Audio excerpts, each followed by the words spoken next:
Sekarang lagi rame oplosan Pertamax sama Pertalite. Saya mau sharing apakah ada hubungannya dengan sertifikasi atau betul pencampuran kayu yang bersertifikat sama tidak bersertifikat. Jadi begini ya, mungkin bahasanya beda ya. Kalau oplosan Pertamax sama Pertalite, mungkin kalau beras dioplos, tetapi kalau di skema sertifikasi ada namanya false claim ataupun bahan baku FSC dicampur dengan non FSC atau bahan baku PFC dicampur dengan non PFC. Nah, itu namanya pencampuran ya. Jadi dan dalam skema FSC maupun PFC itu tidak boleh bahwa bahan baku bersertifikat dicampur dengan bahan baku non sertifikat. Di skema FSC itu adakah pagar-pagarnya ataupun rambu-rambunya agar bahan baku itu tidak dicampur ya, antara sertifikat sama non sertifikat. Rambu-rambunya ada atau vari-varinya ada. Yang pertama adalah harus jelas separasi sama segregasi di lapangan, baik FSC maupun PFC ataupun PFC dan non PFC harus jelas. Tidak boleh dicampur mulai terima bahan baku, proses produksi sampai barang jadi. Itu pagar yang pertama, klausal separasi segregasi. Klausal yang kedua itu penandaan. Jadi diberi tanda mana bersertifikat, mana tidak bersertifikat. Klausal yang lainnya adalah material balance atau annual summary.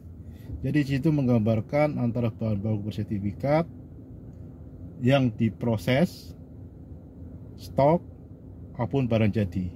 Logika produksinya berjalan nggak? Ada indikasi percampuran nggak? Ada indikasi maupun bahasa pertama Pertalite pengoplosan atau enggak?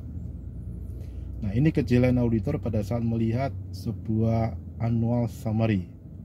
Pada saat annual summary dicurigain ada percampuran atau pengoplosan baik FSC dengan non FSC, maka harus diterbitkan temuan sebagai major karena bahan baku dicampur baik FSC dengan non FSC atau PFC dengan non PFC. Nah, di klausal lainnya juga akan muncul untuk pagerin agar tidak terjadi, yaitu traceability.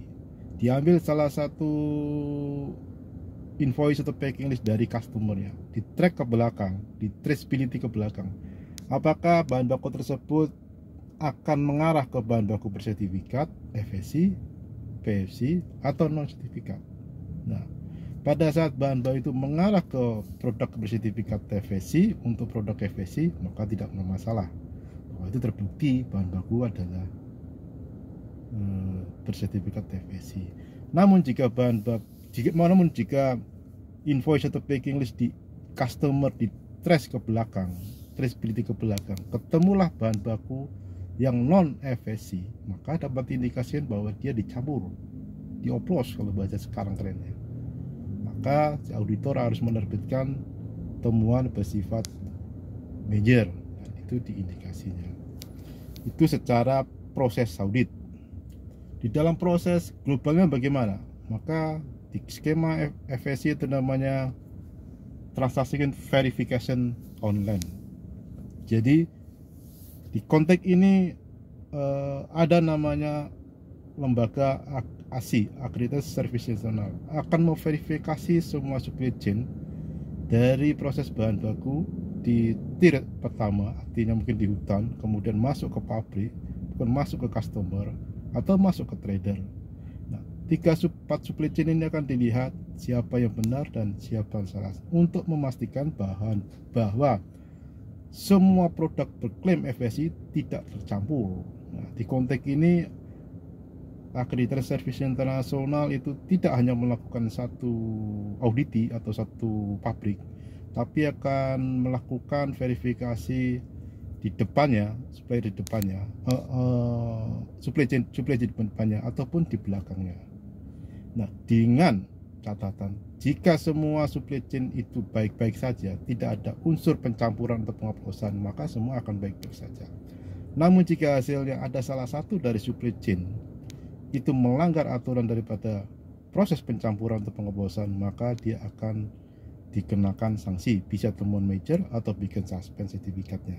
Nah, di sini kita melihat bahwa FSC itu cukup bagus di dalam konteks kerangka untuk memagarin proses pencampuran. Di internal pun ada, antara CB lembaga sertifikat sama auditinya. Kemudian di tingkat naik lagi untuk antar auditi atau antar CB akan dilakukan audit oleh akreditasi internal. Namun di sisi lain juga misalnya ada informasi yang dipublis terekspos, oh perusahaan ini mencampur, dan dilaporkan ke lembaga akreditasi atau lembaga audit, maka hal tersebut akan juga ditindaklanjutin. Nah, disinilah kita melihat bahwa sistem di FSC ini cukup bagus. Di PFC pun juga ada proses untuk validasi secara audit. Jadi diharapkan tidak ada proses pencampuran, ataupun dalam konteks yang sekarang lagi trending itu pengoplosan antara Pertamax sama Pertalite. Kalau dalam konteks sertifikasi, bahan baku bersertifikat dengan bahan baku non sertifikat. Ya, itu sharing dari saya bagaimana sebuah produk bersertifikat diawasin baik secara eksternal, internal. Ya, salam lestari.